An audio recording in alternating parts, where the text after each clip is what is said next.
इस कंपनी में exactly the same, कुछ स्टॉक्स, कुछ म्यूचुअल फंड.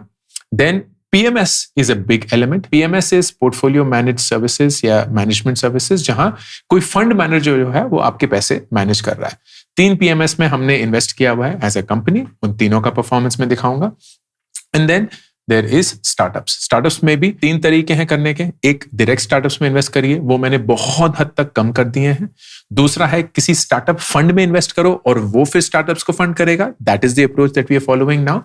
एंड तीसरा है वेंचर डेट या स्टार्टअप डेट, जो कि स्टार्टअप्स को कर्ज देते हैं या लोन देते हैं, which is backed by the equity of the startup that the startup has raised. तो उसमें भी, एंड इसमें एक फिक्स्ड रेट ऑफ रिटर्न मिलता है. वेरिएबल का पोर्शन बहुत कम होता है, but that is why we have invested there as well.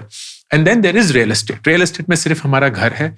I don't really call it an investment, क्योंकि अपने घर को कोई इन्वेस्टमेंट के रूप में देखता नहीं है, या कम से कम देखना चाहिए नहीं. I don't intend to sell it, so I've just added it in there, लेकिन दिखाने के लिए हम इसको देख सकते हैं.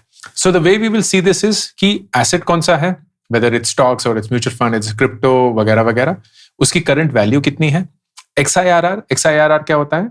It is the internal rate of return, या एक तरीके से the rate of return जो इस asset में मिल रहा है, but adjusted for time. क्योंकि ऐसा हो सकता है कि आपने किसी इन्वेस्टमेंट को पिछले 6 महीने में किया हो, किसी इन्वेस्टमेंट को 3 साल पहले किया हो, तो उसको टाइम से एडजस्ट करने के लिए, ताकि एक एनुअलाइज रेट ऑफ रिटर्न आ जाए, is called the XIRR. And अगर यही XIRR बरकरार रहे, जो कि बहुत मुश्किल है क्योंकि अभी इट्स क्रेजी, लेकिन अगर बरकरार रहे तो 10 साल बाद और 20 साल बाद क्या इसकी वैल्यू होगी. तो सबसे पहले देखते हैं स्टॉक्स. एंड ये स्टॉक्स हैं वो स्टॉक्स जो मैंने अपनी पर्सनल कैपेसिटी में खरीदे हैं. इनकी टोटल वैल्यू 27.8 लाख है, जो कि आप यहां देख सकते हैं. 2782,601.5. ये Zerodha का कंसोल है. Again not a promoted post.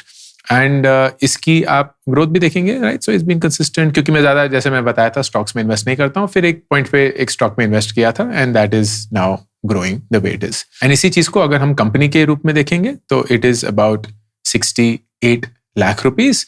And यहां भी आप देखेंगे मोर और लेस फ्लैट है. फिर एक कंपनी में इन्वेस्ट किया था, and now it's continuing to grow. Stocks में मैं जनरली इन्वेस्ट नहीं करता हूं, but that is just the way it is. तो stocks of the company 68 lakhs. ये जो XIRR है ये बहुत वाइल्ड है अभी. It is not going to be the same way in the future. मेरे हिसाब से this will settle between 15 to 20% at best. लेकिन अभी अगर हम अज्यूम भी करें तो ये जो 27 लाख रुपए हैं, ये 10 साल बाद करीब 4.5 करोड़ होंगे. ये जो 68 lakhs है, ये 10 साल बाद करीब 35 करोड़.